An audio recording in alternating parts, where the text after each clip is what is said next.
কেমন আছেন সবাই? আশা করি সকলে ভালো আছেন, সুস্থ আছেন। আমরাও সবাই ভালো আছি।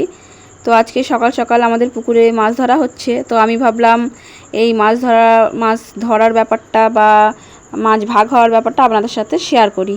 তাই জন্য চলে এলাম আমি ফোন নিয়ে এখানে ভিডিও করতে। এই যে আমাদের মাছ ধরা হচ্ছে, মাছ প্রায় ধরা হয়ে গেছে। এবার সব এখান থেকে তুলে নিয়ে আসবে রাস্তায়, তারপরে ভাগ করবে।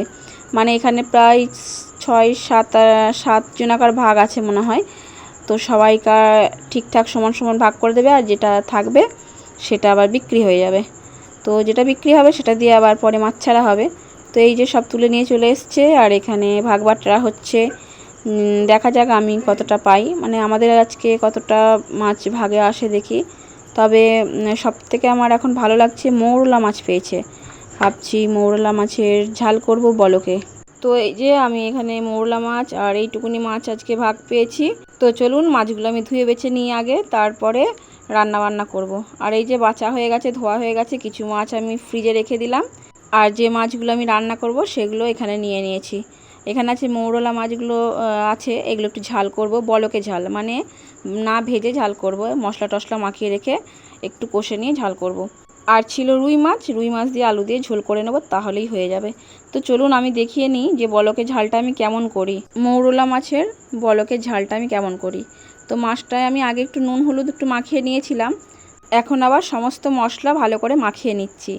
একটু হলুদ গুঁড়ো দিয়েছি, লঙ্কা গুঁড়ো দিয়েছি, লবণ দেবো, আর সর্ষে বাটাটাও দিয়ে দিচ্ছি। তাতে একটু তেল দিয়ে দেবো, সর্ষের তেল দিয়ে ভালো করে একটু মেখে ঢাকা দিয়ে কয়েক মিনিট রেখে দেবো।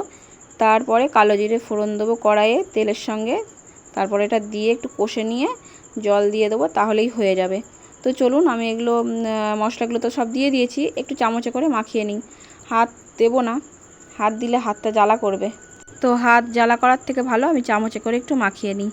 তো চামচে করে মাখিয়ে নিয়ে এটাকে আবার একটু ঢাকা দিয়ে আমি 5-7 মিনিট মতো রেখে দেবো। তারপরে আবার কড়াইয়ে তেল দিয়ে কালো জিরে ফোড়ন দিয়ে মাছটা দিয়ে একটু কষে নেবো। তো চলুন এটা ঢাকা দিয়ে রেখে দিই।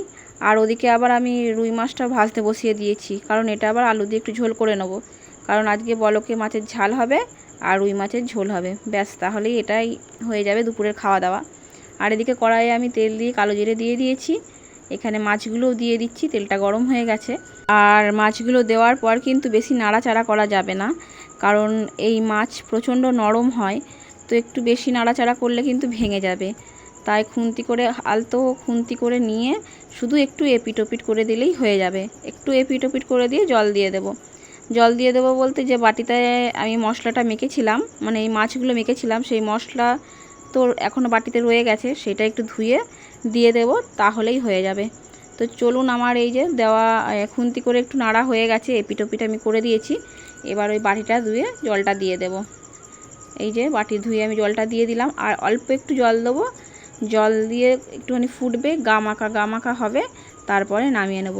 কিন্তু যখন আমার মাছটা পুরো রান্না হয়ে গেছিলো, তখন সবার এত খিদে পেয়ে গেছিলো, আমি আর ভিডিও করতে পারিনি। আমি এইটুকুনি ভিডিওটা করেছিলাম, মানে একটু গা মাখা হয়ে গেলেই নামিয়ে দেবো। একটু মানে ফুটবে আর একটু গা মাখা হয়ে গেলেই নামিয়ে দেবো, বুঝতে পারলেন? তো সবাই ভালো থাকবেন, সুস্থ থাকবেন, আবার দেখা হবে নতুন একটি ব্লগে।